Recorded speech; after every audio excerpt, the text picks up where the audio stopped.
Hey guys, welcome back. If you're new here, my name is Becca and today I have my mid-June wrap up.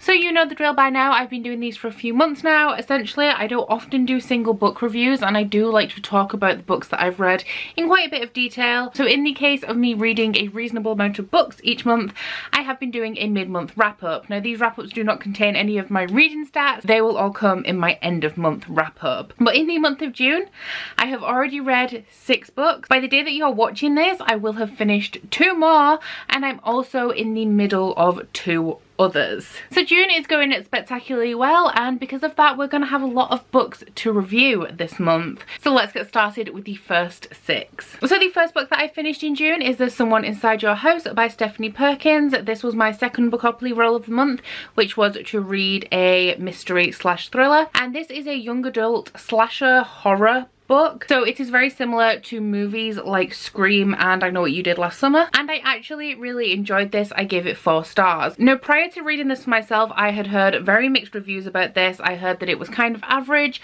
and it was okay. There was nothing really special going on in here. However, as I just said, this is a slasher horror book and it delivered on what it said it was going to be, and so I was happy with that. So this book follows Makani, who is a biracial teenager from Hawaii. She has a dark past. Some things have happened that we don't know about that she's constantly dwelling on. She has moved to live with her grandmother in this mostly white town, and all of a sudden the teenagers from her high school are being murdered one by one. There's a lot more diversity in this than I expected. We have a biracial main character. There is also trans rep in here. That was a nice surprise. As I was going in here for the thriller horror aspects, I wasn't looking for diversity and representation. That's not something that I intended to get out of this, but it was there and I very much appreciate that. The way that this story is told was really interesting as well. You start off with a chapter of the serial killer's first victim being murdered, and then you go into Makani's perspective and you have however much of the novel from her perspective, and then every time there's a victim we go back to the perspective of the victim, and I really liked that. And I also liked how every single time you had a perspective from a victim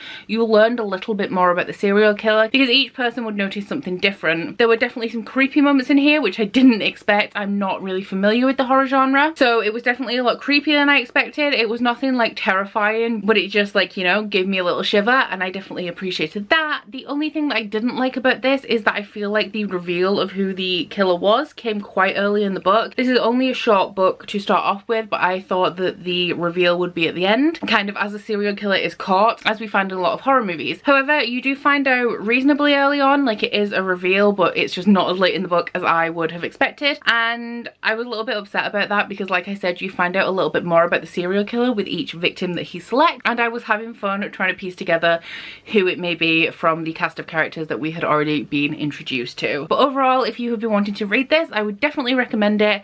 As a slasher horror, it literally does exactly what it says on the tin and you can't fault it for that. Then I read Thunderhead by Neil Shusterman. This was my 3rd Bookopoly roll to read a book set in a dystopian world. This is the 2nd book in the Arc of a Scythe series, which is set in a world where humanity has conquered death and the only way that you can die is if a scythe gleans you. Now in this series we follow 2 apprentice scythes, Citra and Rowan, who have been selected by a member of the scythedom to become apprentices and learn the art of gleaning people. Neither of them really want this responsibility, but their scythe argues that that is why they should do it, because it means that they're more morally equipped for this job. And the series is essentially about them learning about the scythedom, learning about how they're going to do things, etc, etc.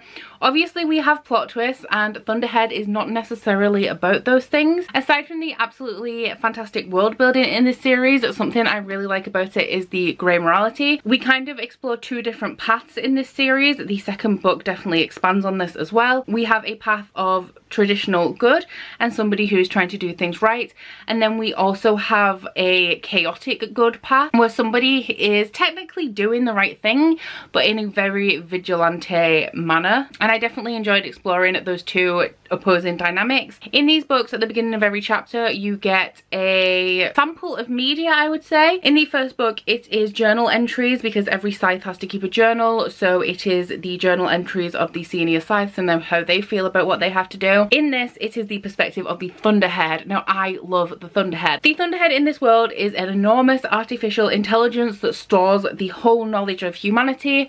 It has set some laws for itself to stop it from getting out of hand because we know the horror stories of how artificial intelligence developed. So the Thunderhead does not have anything to do with the Scythedom because it does not feel like it is right for an artificial intelligence to have the power to control life and death, so it leaves all that to the Scythedom. However, the Thunderhead is very good at calculating statistics and probabilities, and it is very frustrating to the Thunderhead to see the Scythedom doing things that could harm the Thunderhead's children, which are humans, and not being able to intervene because that is a rule and they can't break rules. So I love the Thunderhead, and just the perspective of the things that the Thunderhead was thinking and the logical way that they work things out was great. I will say that I enjoyed Scythe slightly more than I enjoyed this one. This one is a little bit longer and there were some moments that I didn't love, like I didn't think the flow was quite as good in this one as it was in Scythe. However, the ending of this book, I am shook. I don't know what to do with myself. I need the toll. I have to wait till November, I think, but I need the toll. I need to know what happens because we were kind of just going towards the end of this book, and you know how books normally end, but the shit really hit the fan in this and I definitely was not expecting it. So I'm so excited to continue with this series. I gave it 5 stars. I loved it. One of my favourite reads of the year. Then I read Children of the Whales Volume 2 by Abi Umeda. This was my first read of the Ghibli-a-thon, which is still happening as you're watching this, if you're watching it when it goes up. And this was to complete the prompt Ponyo, which is to read a book that has something to do with the sea. This is a manga series. It's rated for older teens. I kind of categorize it as adult because we do have some gruesome aspects in here that you wouldn't expect. But this is a fantasy series that follows a 14-year-old boy called Chakuro, who is the archivist on the Mud Whale. The Mud Whale is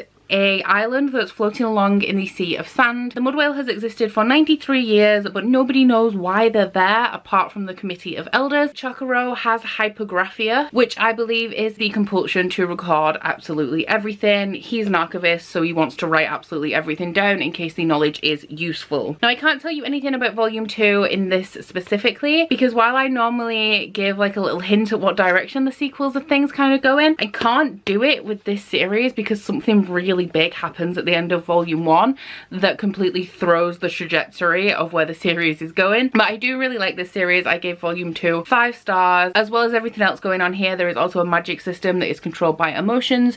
You have the marked and the unmarked. The unmarked are normal humans and the marked are people who can use this magical ability but they die at around the age of 30. I absolutely love the art in this.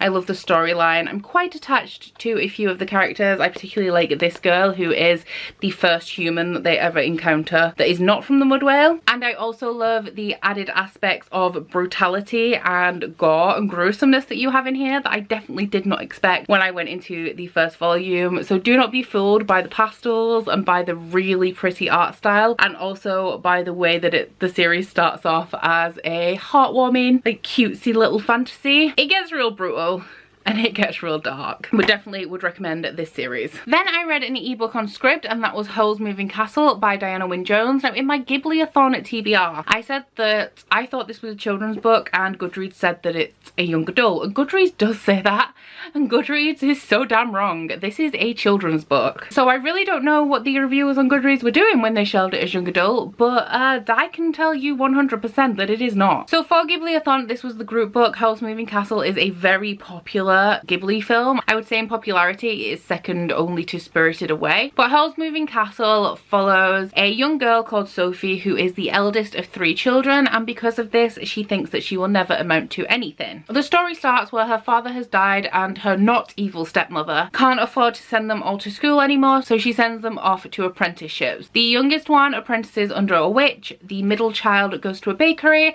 and Sophie stays at the family hat shop to keep that going, and it will eventually be passed down to her. Now Sophie's working really hard to get her family out of debt, and the hat shop does start to do really well, but she doesn't see a penny in wages, which leads her to believe that her not so evil stepmother is maybe actually a little bit evil and exploiting her. So one day when the Witch of the Waste comes and puts a curse on her that turns her into an old lady, she just ups and leaves and sets off to find her fortune.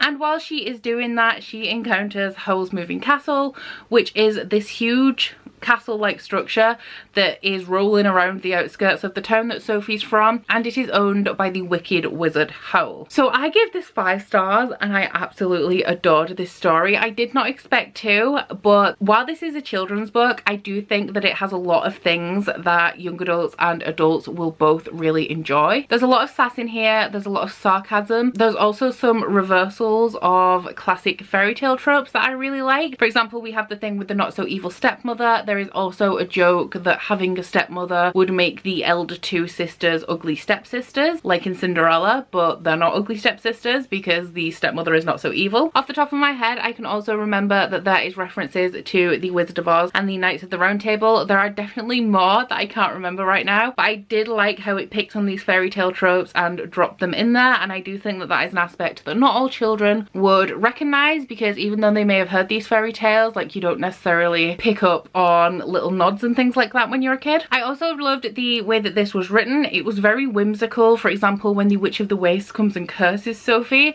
Sophie is turned into an old woman and she literally just looks in the mirror and then just gets up and leaves the place that she's lived her entire life and goes off to find her fortune. So we have some things like that that's very characteristic of children's literature, but I did think that this read very much like a fairy tale. It was very whimsical, it was really heartwarming. I loved the dynamics between Howl and, well, Howl and anyone that Howl encounters, essentially, and I loved grumpy old lady Sophie. I definitely do want to continue with this series. I think the series is called The Land of Ingari? The Land of Ingari. But sadly, I think that the second 2 books are companion novels, although I do believe that Sophie and Howl are in at least one of them. So I'm sad I won't be getting a whole lot more of Howl, but I definitely enjoyed this story. Would recommend if you like reading children's literature. I then read Living Dead in Dallas by Charlene Harris. This was my first Bookopoly role to read a paranormal or a magical realism, and it also fulfilled the prompt for When the Wind Rises for Ghibli-a-thon, which was to read an adult romance. So this is the second book in the Sookie Stackhouse series, which is a series of books that True Blood is based on, and this follows a barmaid called Sookie who can read people's minds, and she just works the bar in small town Louisiana.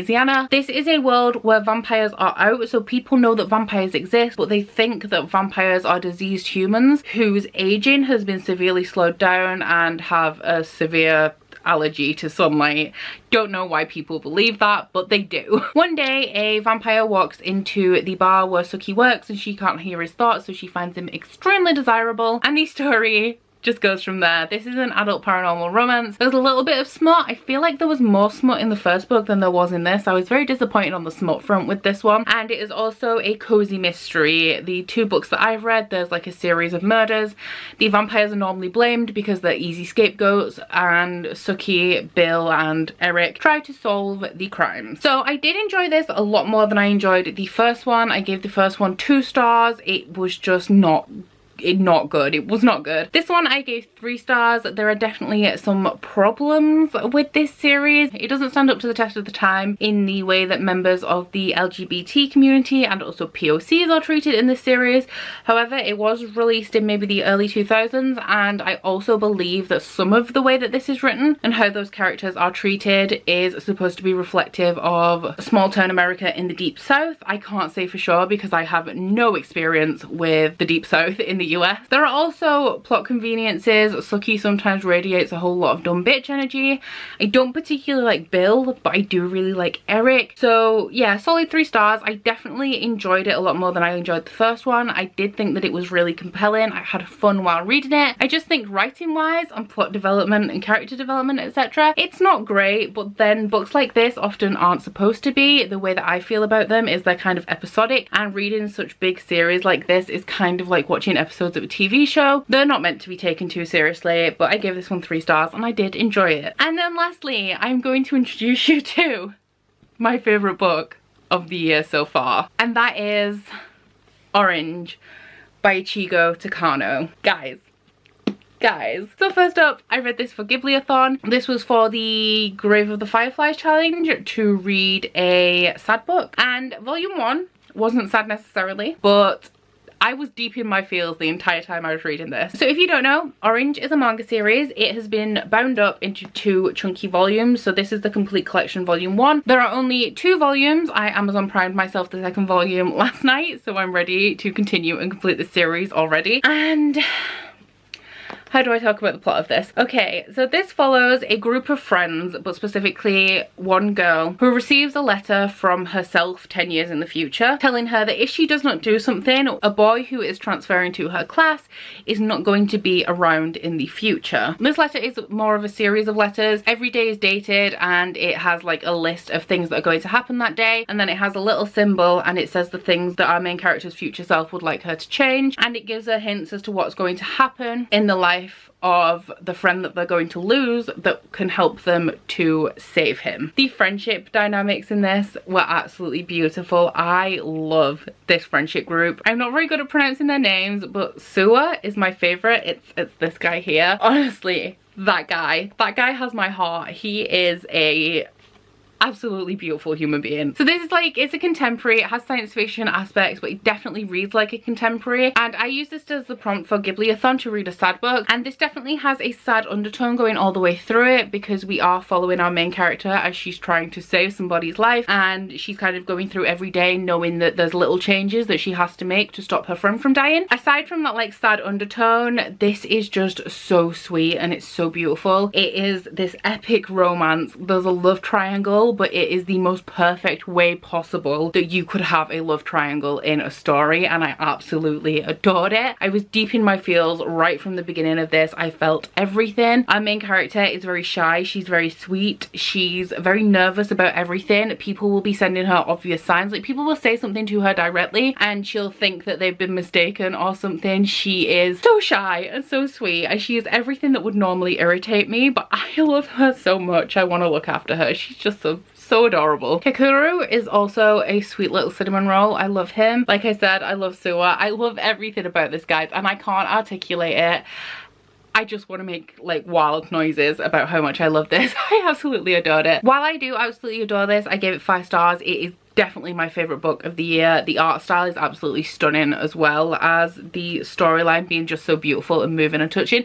I did not think that a manga could have me so attached to characters when there's not that much text, like there's only dialogue and a little bit extra. Like I did not think that I could care about characters in a manga as much as I do. I've fallen head over heels in love with them and I want to protect them with my life. That being said, despite my overwhelming enjoyment of this, there are obviously trigger warnings for things like depression, mental health issues, suicide. It is a hard-hitting contemporary manga and it does deal with some serious issues, and it does have the slightly problematic nature of putting the pressure of keeping somebody alive on somebody else. Obviously it is important to support people with mental health issues and to be there for them, to understand what they're going through and to help them in any way that you can, but you should never feel responsible for anybody else's life, and the life of this boy is placed onto the shoulders of the rest of our characters. That being said, I am very much aware that Eastern culture treats these issues in a very different way to Western culture does, so there could be like a disconnect in that kind of thing, and that could be why it's represented in this way. But I also think that this deals with a lot of things positively as well, such as making people aware that people can seem okay when they're really suffering and people can be smiling while they're dying inside. And of course there are the themes of friendship and just how close this group is and how they care about each other that are really positive messages. So if you have not read this, I would recommend it. If you have never read a manga before, format wise it is not the easiest to follow, so if you are intimidated by the format at all, maybe try something else first. However, if you're not intimidated by the format, or if you're experienced reading manga, I would recommend this one. I